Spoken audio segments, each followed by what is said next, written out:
त्याला चंद्रकोर आहे ना, बरं. चंद्रकोर असल्यामुळे आमची किंमत आहे 5 लाख रुपये. माझा घरच्या शिडीचा बोकुड आहे आणि 5 लाख रुपये मी किंमत सांगतोय त्याची. प्युअर चंद्र असल्यामुळं आम्ही ती किंमत सांगतोय. पण असं म्हणजे फारच आम्ही काय इंजेक्शन असलं दवा असला काय ना, आपला देशी बोकड आहे. मागणी भरपूर आली. मुंबई, पुणे, नाशिक, कोल्हापूर, सातारा भरपूर मागणी. ती बोकड घरच्या शिळीच आहे. काय नेमकं आमची आता किंमत आहे 5 लाख रुपये. कशामुळे 5 लाख आहे मग? याला चंद्रकोर आहे ना, बरं. चंद्रकोर असल्यामुळे आमची किंमत आहे 5 लाख रुपये. पण आमच्या घरापर्यंत जर आलं म्हणजे मागणी आली तर आम्ही म्हणजे मिळतो जो म्हणजे आम्हाला बोकड द्यायचाच आहे. आम्ही म्हणजे कमी जास्त करून देऊ. याला सांभाळतंय कसं काय? सांभाळता म्हणजे असं म्हणजे आम्ही दिशीच घालतोय. असं काटं कुठं आपण दिवस तर मी 2 टाइम आम्ही मका चालतोय. आतापर्यंत त्याला किती खर्च आला? आता पण भरपूर खर्च आला. पण असं म्हणजे फारच आम्ही काय इंजेक्शन असलं दवा असला काय ना, आपला देशी बोकड आहे.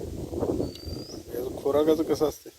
पुरा 2 टाइम काय काय तरी आता त्याला भरडा म्हणजे असं मकाची अशी वैरण अशी जुना वैरण कुटी 2 टाइम मका चालतो. मग आता जी किंमत 5 लाख तर मग आता द्यायचं आहे कितीपर्यंत? काय? किंमत 5 लाख रुपये आहे. पण असं घरापर्यंत आलं तर असं म्हणजे आपण 4 पर्यंत सोडू. आता कुठून कुठून तरी याला मागणी आली काय? मागणी भरपूर आली. मुंबई, पुणे, नाशिक, कोल्हापूर, सातारा भरपूर मागणी. घरापर्यंत जर आली म्हणजे फिक्स झालं, रेट ठरवू आपण बऱ्यापैकी आणि सोडू. माझा घरच्या शिडीचा बोकुड आहे आणि 5 लाख रुपये मी किंमत सांगतोय त्याची. का बरं किंमत आहे? काय आहे नेमकं आणि त्याच्यात? त्याचे ते चंद्र आहे ना, चंद्र आकार प्युअर चंद्र आहे असल्यामुळं आम्ही ती किंमत सांगतोय. आणि आपण बशी जर ती पार्टी आली तर त्यांना तडजोड करून काहीतरी आपण 5 लाख सांगतो, पण काहीतरी तडजोड करून आम्ही व्यवहार करणार आहे. आम्हाला द्यायचं. द्यायचंच आहे.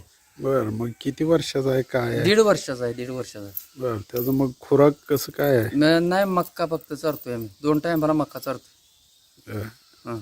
आणि मग आता याचं द्यायचंच किती? आता कुठून कुठून याला मागणी आली तरी?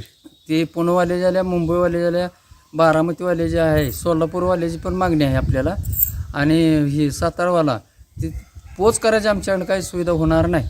आम्हाला पेमेंट दिलं का इथून बोकड तुमचं तुम्हाला भरून द्यायचं काम आमचं. बरं. आता मग ह्याला कसं काय याचं नियोजन आता? नाही, त्यांची मागणी कशी आहे, पुणेवाल्याची आणि मुंबईवाल्याची मागणी कशी आहे की तर आम्हाला पोच करा, पैसे त्यातनं घेऊन जावा. पण आमची ती तयारी नाही. इथं येऊन आमचं बोकाड घेऊन जायचं, पैसे आम्हाला द्यायचं नाही. इथनं आम्ही बोकाड भरून तुम्हाला मुंबईपर्यंत पोच करू शकतो, पण असं पैसे दिल्याशिवाय आम्ही काय पोच करू शकत नाही.